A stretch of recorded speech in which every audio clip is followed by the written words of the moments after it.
crianças, está no ar o programa Educação na TV, produzido pela Secretaria Municipal de Educação. O meu nome, Coordenadora Fernanda. Hoje é terça-feira e vale lembrar que neste dia da semana a programação sempre será voltada para os segundos e terceiros anos do ensino fundamental. Que tal agora entrarmos na sala de leitura e escutarmos uma história contada de um jeito diferente? Aprender mais com os nossos professores e aí, da sua casa, aprender um jogo onde você vai, ter que usar o raciocínio e usar o cálculo mental? Vamos lá?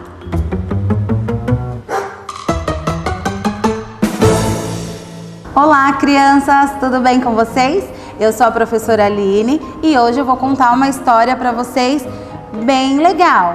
Só que primeiro a gente precisa perguntar para o livro Sem Palavras.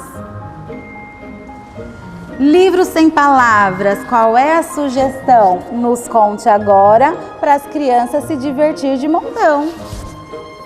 Que livro será que vai ser a sugestão? Olha, crianças, vocês estão vendo? Presta atenção no título da história. Essa história não é a que vocês conhecem. Não é João e o pé de feijão. É João e os 10 pés de feijão, de José Roberto Toreiro e Marcos Aurélio Pimenta. E as ilustrações de Jean-Claude. Então vamos começar? Era uma vez um menino chamado João, que vivia com sua mãe num casebre bem longe da cidade. Eles eram pobres, muito pobres, pobres de dar dó.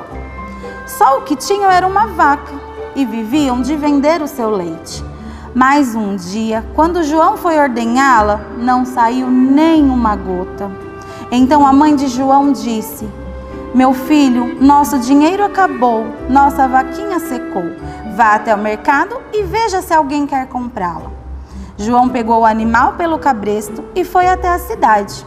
Porém, antes que chegasse lá, um homem de cavanhaque lhe perguntou: "Ei, garoto, não quer trocar essa vaca por um grão de feijão?" Essa é boa! O senhor pensa que eu sou bobo? Mas é um feijão mágico. Mágico! Mágico, mas eu não vou contar o que ele faz, senão vai estragar a surpresa. Basta você plantá-lo numa noite de lua cheia e no dia seguinte vai ver o que acontece. João achou que era muito melhor ter um feijão mágico do que dinheiro e assim trocou a sua vaca com o homem de cavanhaque. O menino voltou para casa todo feliz, achando que tinha feito um ótimo negócio. Porém, quando a sua mãe viu o feijão, ficou muito triste. "Você trocou nossa vaquinha por isso? Agora vamos morrer de fome." "Não, este feijão é mágico. Não existe mágica no feijão. Você foi enganado, João." Desapontada, ela tirou o grão pela janela. Mas, por uma grande coincidência, naquela noite houve uma bela lua cheia. Afora, para nossa história continuar, você vai ter que escolher que feijão a mãe do João atirou pela janela. Será que foi o feijão roxinho ou o feijão vermelho? Feijão branco ou feijão preto? Feijão azul ou fradinho? O rosinha ou o bolinha? Feijão marrom ou feijão rajado? E aí, crianças? Eu quero ouvir. Vocês acham que foi o feijão bolinha? Vamos ver no que vai dar? Quando João acordou na manhã seguinte, viu que uma planta enorme tinha crescido no seu quintal. Era tão alta que passava das nuvens. Então ele disse para sua mãe: "Olhe só esse pezão de feijão. Eu vou subir para ver o que tem lá em cima. Quem sabe não encontro um cisne que bota ovos de ouro." "Isso seria bom. Mas e se lá houver um gigante que come gente?" Isso seria ruim. "Mas se eu o enganar, pode ser bem divertido." "Ora, vamos nos divertir aqui por baixo mesmo." "Como, mãe? Isso é uma planta, não é um parque de diversões." Sabe que você me deu uma boa ideia? Em uma semana, a ideia da mãe ficou pronta. Ela transformou o pé de feijão gigante num parque de diversões. As folhas viraram balanços, pois foram feitos um banco giratório em torno do caule. As raízes foram usadas como escorregadores e os feijões gigantes serviram de gangorra. A entrada custava 5 tutus, a moeda daquela vila, e a mãe de João ficou bem contente com o dinheiro que ganhou. Porém, o menino estava triste. Por que você está com essa cara, meu filho? É que só alguns dos meus amigos têm tutus para pagar, mãe, e eu queria brincar com todos. Sabe que você me deu uma outra boa ideia? Qual? Vamos abrir as portas do parque. Ele vai ser grátis. A notícia logo se espalhou e os pais das crianças trouxeram frutas, verduras, legumes de presente. Assim, João e sua mãe nunca mais passaram fome e todos brincaram felizes para sempre. Moral da história: do feijão se faz tutu, mas o melhor é fazer amigos. E aí, crianças, vocês gostaram dessa história? Eu vou desafiar vocês. Que tal vocês criarem um outro final para essa história? Por hoje é só. Tchau, tchau!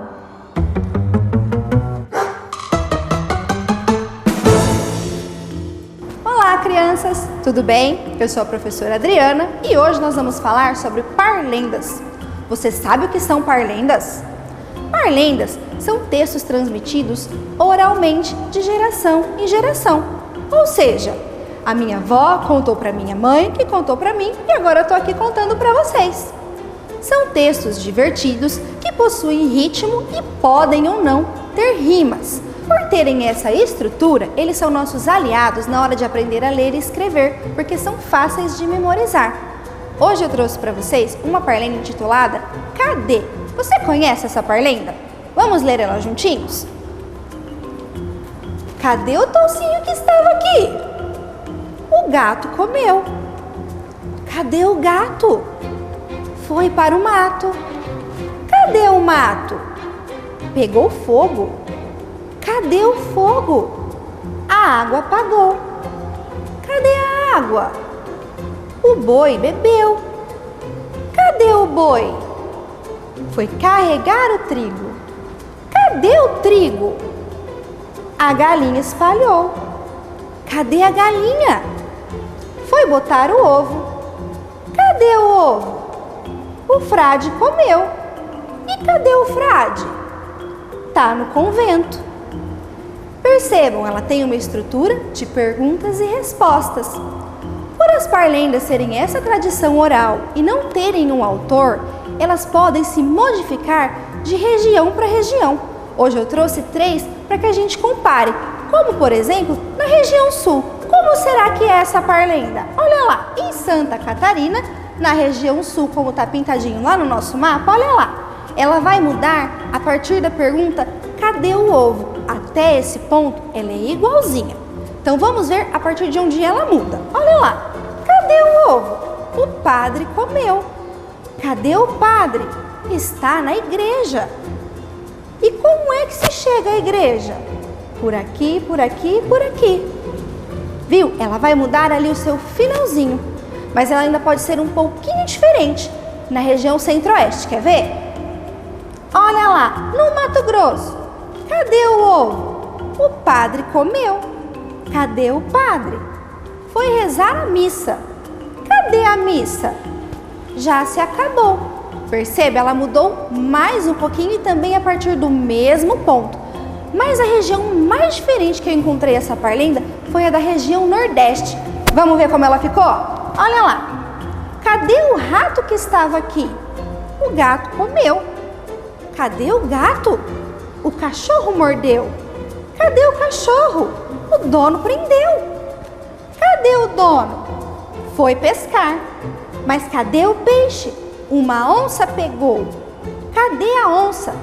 Foi pro mato. Cadê o mato?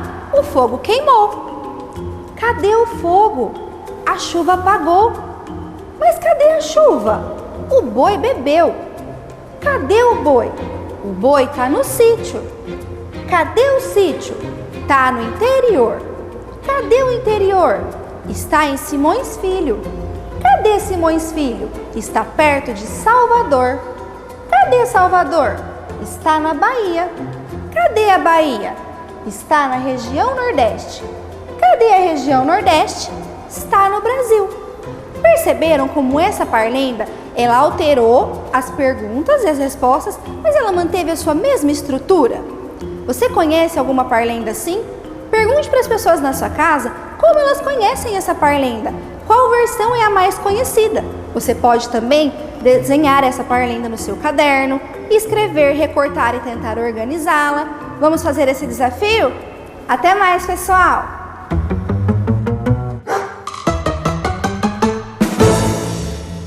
Olá, pessoal! Eu sou a professora Rosângela Ribeiro e hoje vim falar com vocês sobre regularidades do quadro numérico.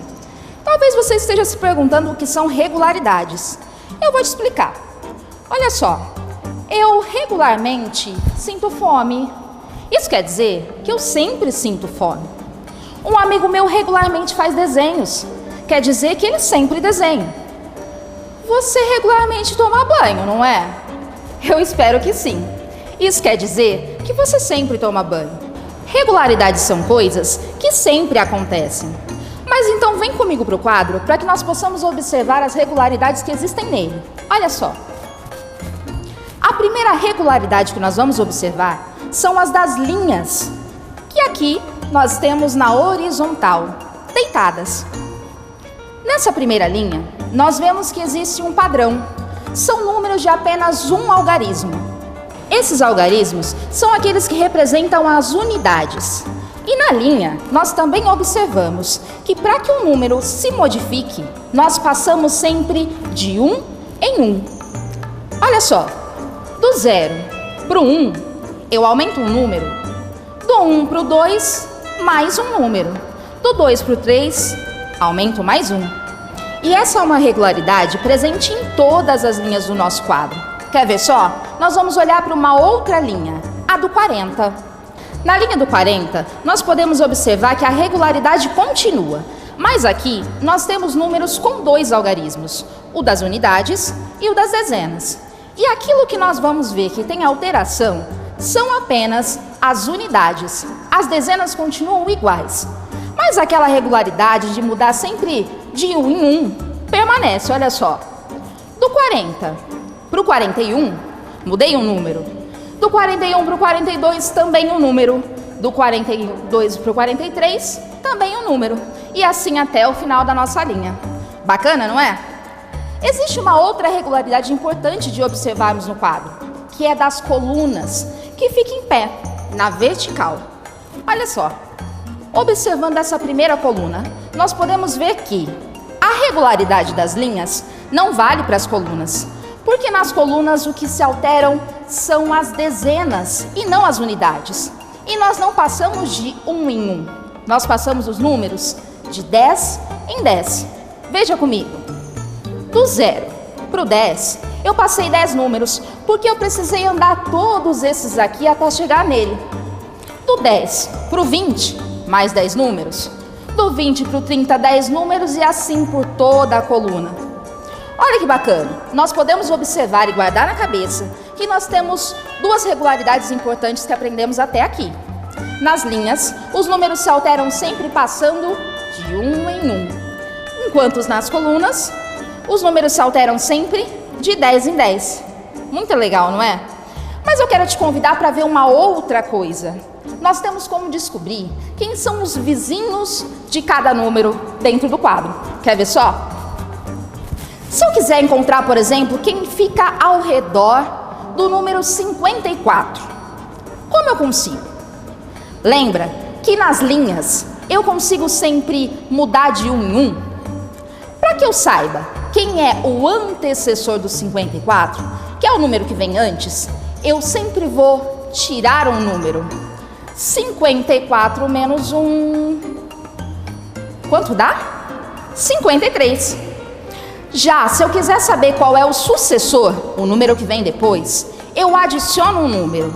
54 mais 1, 55. Muito bem. Para que eu saiba então quem são os vizinhos que estão acima ou abaixo desse número, eu preciso diminuir 10 ou aumentar 10. Fica assim, ó. 54 menos 10, 44. E 54 mais 10, você consegue pensar comigo? 64, muito bem. Gostou? Divertido, não é? Espero que você também faça isso na sua casa. Pegue um número do quadro e tente descobrir quais são os seus vizinhos. É isso, pessoal. Até a próxima!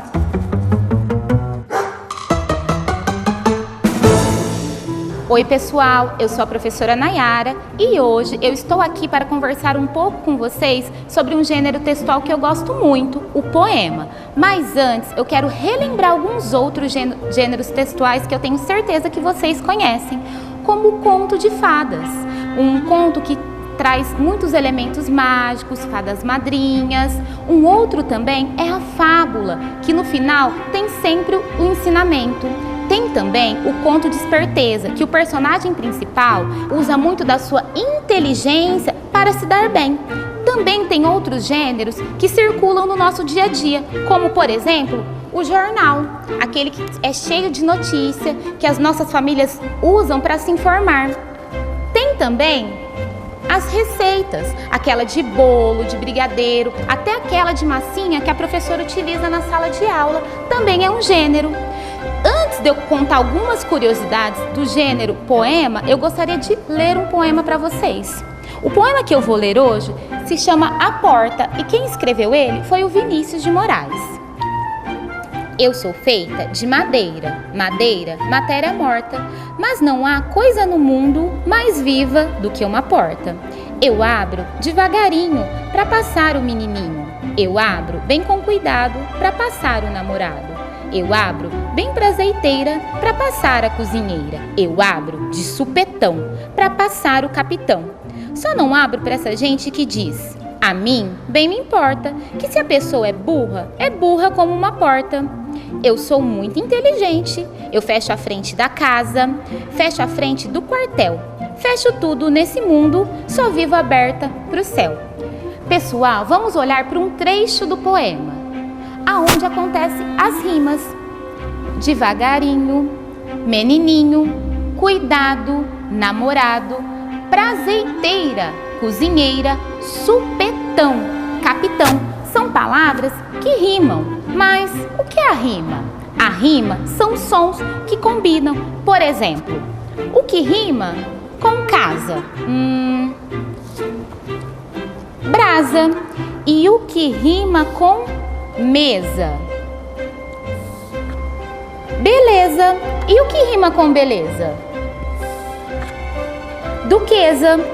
Essa é uma característica do poema, pessoal. A segunda característica do poema, pessoal, é essa possibilidade de ritmo, de sonoridade, de rima, de melodia. Isso foi tão importante que o Vinícius de Moraes musicalizou todos os poemas que tem dentro do livro. Eu tenho certeza que vocês conhecem também a música do Pato. Todas elas estão aqui dentro. Essa, pessoal, é a finalidade da poesia: encantar, emocionar, brincar com as palavras, mexer com as ideias e pensamentos. Espero que vocês tenham gostado. Até mais!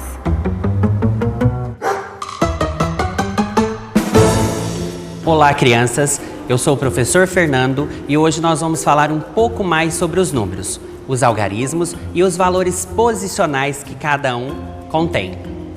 Vejamos. Onde encontramos os números no nosso dia a dia? Encontramos no calendário, no número da nossa casa, no celular, o número do nosso sapato, a nossa altura, quantos quilos pesamos, enfim, encontramos o número em vários lugares. Agora, para formar outros números, nós precisamos dos algarismos. Vamos relembrar quais são os principais algarismos que compõem na matemática. Esses são os principais algarismos: 0, 1, 2, 3, 4, 5, 6, 7, 8 e 9. Com esses 10 algarismos, conseguimos formar vários números, de acordo com a posição que ele encontra. Vejamos. Vamos observar os números 85 e 58. O que será que eles têm em comum? Vamos observar o número 85. Tem o algarismo 5 e algarismo 8. Embaixo, o número 58, eu também tenho o algarismo 8 e o algarismo 5. Porém, qual é a diferença? A diferença seria na posição que eles se encontram. Vamos lá. O número 5 no primeiro número, ele está na unidade, então ele tem o valor 5. Já o número 8 está na dezena, então ele teria o valor de 80. O número abaixo, 58, os números mudaram de posição. Agora, vamos observar esses dois números, 85 e 58. O que será que eles têm de diferente ou igual? Vamos lá. O número 85, o número 5, está na unidade, então neste caso ele vale 5. Já o número 8 está na dezena, valendo 80. Agora no número de baixo, o 58. Vocês observaram que eles mudaram de lugar? Antes o 8 estava na dezena, agora está na unidade. Antes o 5 estava na unidade, agora está na dezena, com um novo valor. O 8 vale 8 e o 5 está valendo 50, de acordo com o valor posicional abaixo. Agora, usando esses 10 algarismos, eu vou apresentar para vocês, no nosso quadro posicional, alguns exemplos. Acompanhe. Na minha sala de aula, nesse mês, teve vários alunos que fizeram aniversário. Agora, eu vou mostrar para vocês a idade desses alunos. Eles fizeram 9 anos. Como eu represento esse 9 no nosso quadro posicional? Eu pego o algarismo 9 e coloco na primeira ordem, que é a ordem das unidades. Neste caso, o número 9 está valendo 9. Agora, eu vou representar o número da minha idade. Vamos lá. Eu tenho 34 anos. Como eu faço essa representação no nosso quadro numérico? Eu vou pegar o algarismo 4 e o 3 valendo 30. Vai ficar na segunda ordem, que é a ordem das dezenas. Mas vamos prestar atenção agora. Eu posso fazer essa leitura? 34. Não posso. Como será que ficaria a escrita correta do número? Vou estar mostrando.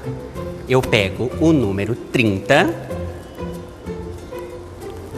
mais o número 4, que forma o número 34. Esta é a forma correta da escrita. E esta é a forma correta da decomposição. Agora eu vou representar o número do meu apartamento, que é 145. Vou pegar o algarismo 5, vou colocar na primeira ordem, que é a ordem das unidades. O número 40, que neste caso está na ordem da dezena, valendo 40, porque lembrando que cada dezena vale 10. Então, 4 ficaria 40. E o número 100, na centena, porque 100 é uma centena. Eu posso estar lendo esse número assim? 145. Não. Olha como ele tem que ser lido. Eu pego o número 100, o número 40 e o número 5. Agora a gente lê assim, 145. Vamos observar o quadro posicional. Lembrando que esse quadro, ele tem 3 ordens. A primeira ordem, que é a ordem da unidade, a segunda, que é a ordem da dezena, e a terceira, que é a ordem da centena. No primeiro exemplo, eu usei o número 9. Já no segundo exemplo, foi o número 34. Então, usei a primeira ordem e a segunda ordem. Já no último exemplo, era 145. Então, eu usei a primeira ordem, a segunda ordem e a terceira ordem para representar os números. Que tal agora em casa vocês pegarem pedacinhos de papel, lápis e anotar todos os algarismos que nós aprendemos hoje, que é de 0 a 9. Lembrando que, de acordo com a posição de cada algarismo, podemos formar números diferentes. E hoje ficamos por aqui. Até a próxima. Tchau, tchau.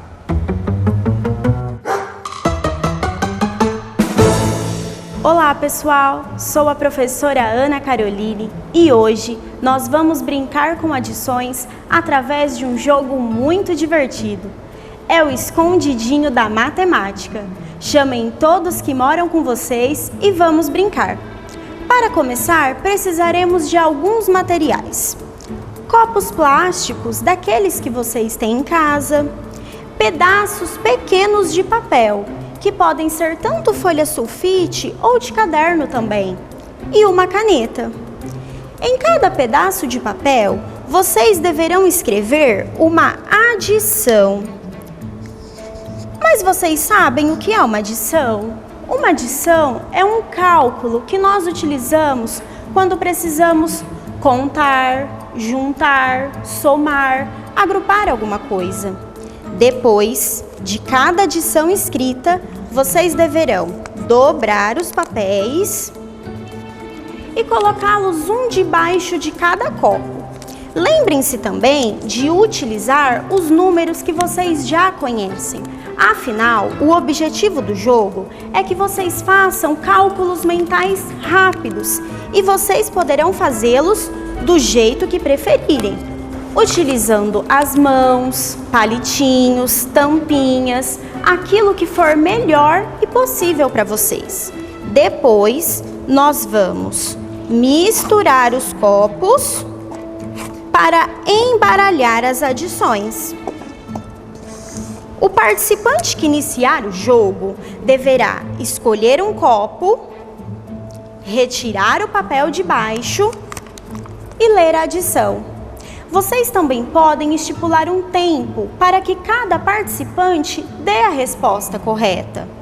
Vence quem acertar o maior número de adições. Se caso toda a família se animar e resolver participar, equipes também poderão ser formadas e vocês podem estipular uma pontuação para o jogo. E aí, gostaram da ideia? Os copos também podem ser substituídos por envelopes, caixinhas, aquilo que vocês tiverem em casa. Espero que tenham gostado e se divirtam muito. Obrigada e até mais! E aí, crianças, gostaram? Espero que sim. Treinem em casa e eu aguardo vocês na próxima semana. Bye!